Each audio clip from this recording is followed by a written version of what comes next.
A soulless religion is a religion that has lost its humanity. Remember, I told you the soul is the seat of humanity. When they brought the woman that was caught in adultery to Jesus Christ, and he was asked to whether they should stone her to death, I don't know what he wrote down, but I suspect he spoke to their souls, and the souls of those people were pricked, and they did not stone the woman. And then he told the woman, go and sin no more. Somebody can stone a human being to death in this dispensation, in a country with a constitution. Those people who stone people to death are soulless. That extrajudicial killing, because somebody disagrees with you or you feel offended, is a soulless religion. A religion that can derive pleasure from killing is a soulless religion. And I want to speak to the president of Israel to see the suffering of Palestinians, despite the wrong that Hamas did, and it does not bother you to shoot at people queuing for food, is soullessness. You can be the nation of Israel, is soullessness. To shoot at people, harmless people who are queuing for food, is soullessness. And when it's done either from nationalism or religion or hatred for another religion, is soullessness. For what Hamas did is soullessness. So any person that kills in the name of religion, that religion is soulless. Soulless. Prophet Muhammad, peace be unto his name, did not encourage people to kill people for the sake of either blasphemy or whatever. I've seen Muslims quote that. I don't know other passages of the Quran, but I've seen people quote that when you are insulted, do not respond with insult. That was soul. But this extremism in Islam is soulless. Let's come to the church. How can you tell? I saw a pastor saying that they should bring their first salaries to him, that he is the oracle, that first salary belongs to him. Sir, this hard economy, number one, that's an Old Testament practice. Number two, it was practiced in an agrarian era. It was not a practice in an era of wages. It was fruits and crops that people took to the temple, the priests, and those priests were not working. In this dispensation where people pay rent, they will pay school fees, they will fuel their cars at this period with so much hardship.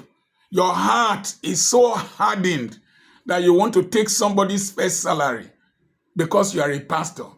That's soullessness. The humanity in you is no longer there. The humanity is no longer there.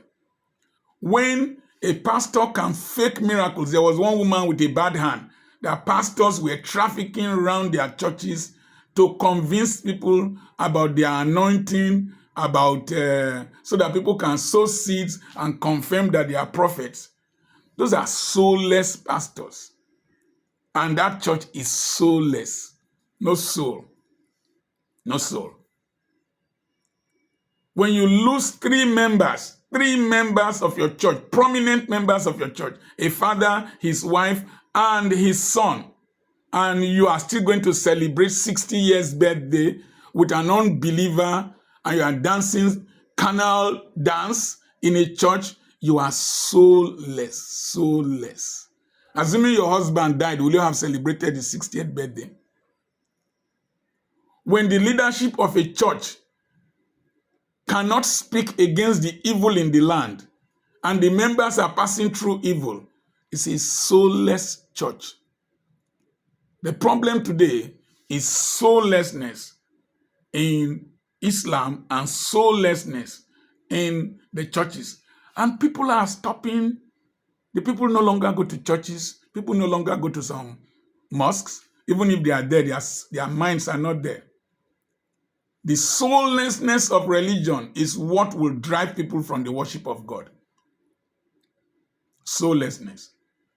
I know somebody who could not pay school fees in the church where his father is a pastor.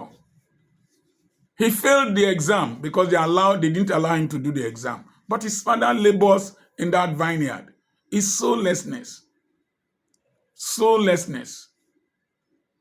When issues are handled without caring for the welfare of the persons concerned, how can you just transfer a pastor and you don't care about his family, you don't care about his children's school, you just transfer the pastor from one end of the country to another end of the country. You don't care how he will move his things there. You don't care how about his children's school fees. You don't care how he will readjust. It is soullessness. Soullessness. And when you are a man of God, you are not interested in the salvation and the souls of your members. All you are interested, let them come the way they are because you want to run after a crowd without a crown. That's soullessness. That's a soulless religion. May God help us. Say the hearts of men will wax cold in the last day. That's soullessness. Next thing I want to talk about soulless businesses and soulless marriages. Please continue watching this channel, subscribe to this channel, and share it with others, and send a message to me on +234 7052 136763. I remain your friend, Dr. Charles Apoki.